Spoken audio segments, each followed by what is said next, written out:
driving that stretch of road guarantees at least a 5% reduction in rust. Yep. That's it. Someday they'll pave this, but then they won't know what to do. A lot of people will be out of work.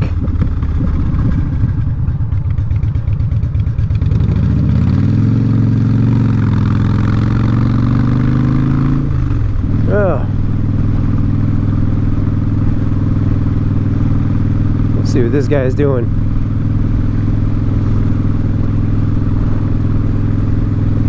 Got some beautiful leaves happening today.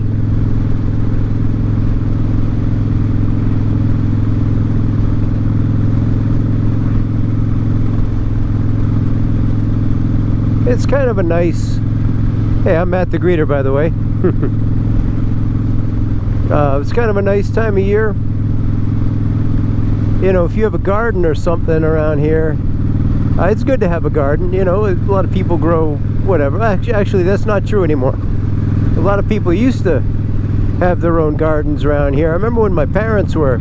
I was going to say when my parents were young. Well, when I was young, and... well, my parents have really... They've had a garden the whole time that I've been alive.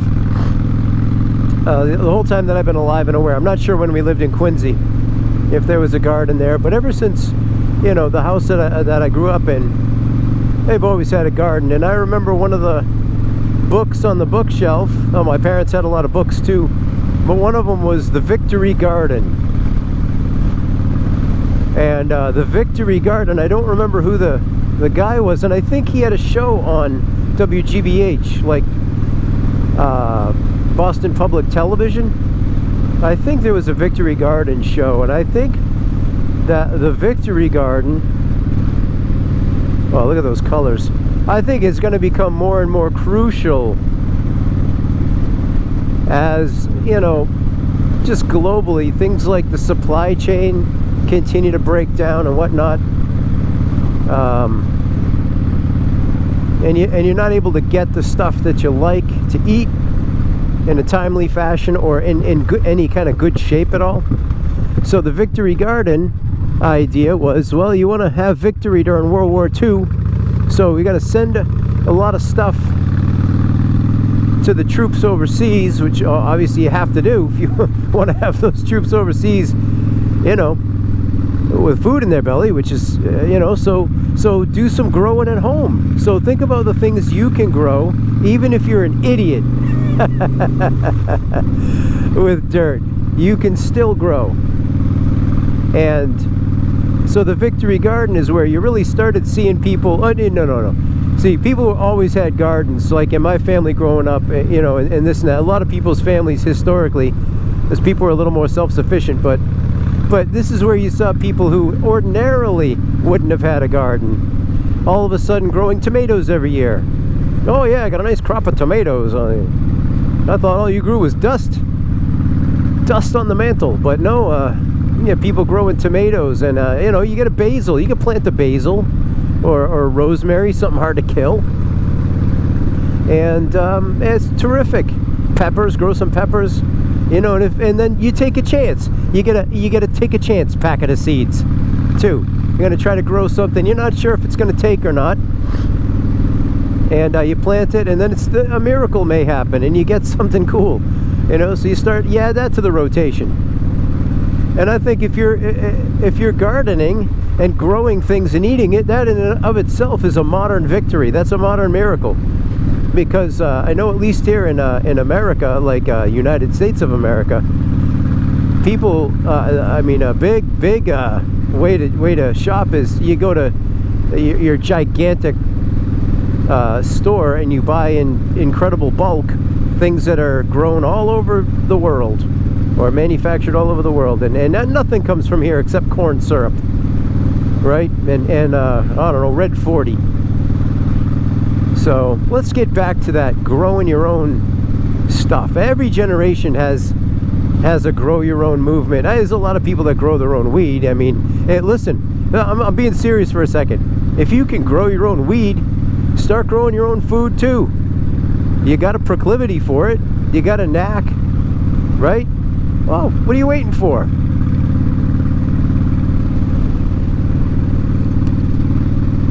Man, I love it.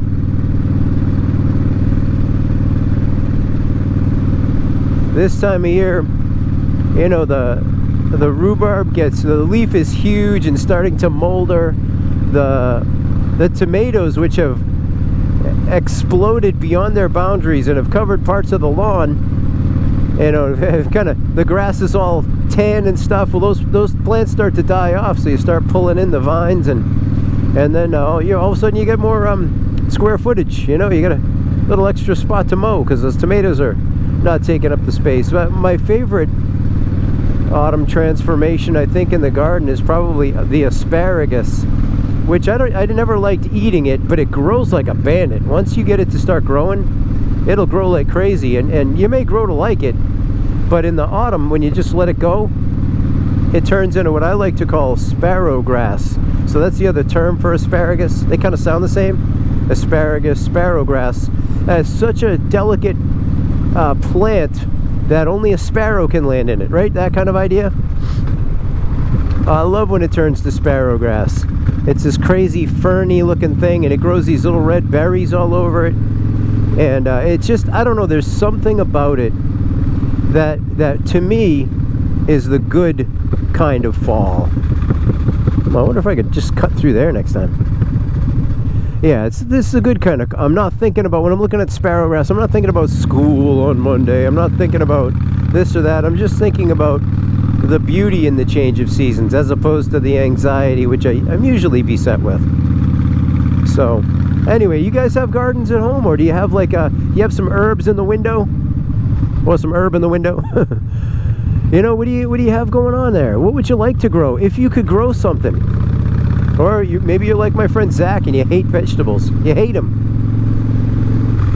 Well, what would you try? You grow some garlic, plant an apple tree? Really? It's amazing to watch the transformation of your property once you start planting. You know, you could plant flowers. Who cares?